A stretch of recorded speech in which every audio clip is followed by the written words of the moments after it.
mazlumun da, zalimin de inancını, mezhebini sorgulayanlardan olmadı. Şimdi bakıyorsunuz, bazı siyasetçiler çıkıyor şunu söylüyor. Güya şahsıma atıfta bulunuyor.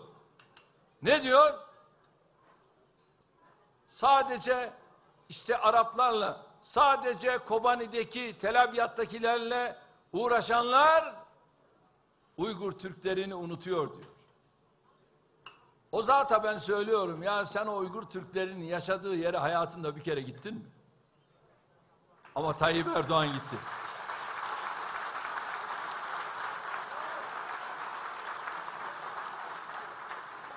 Daha önce söylemiştim, yine söylüyorum. Binlerce vatanlarından ayrılan Uygur Türklerini vatandaşlar kabul eden ülke biz olduk. Sen neredeydin ya?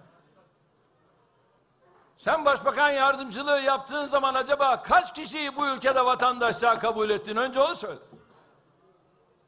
Biz bunu yapmış bir ülkeyiz. Bunun kararını vermiş bir iktidarız. Niye?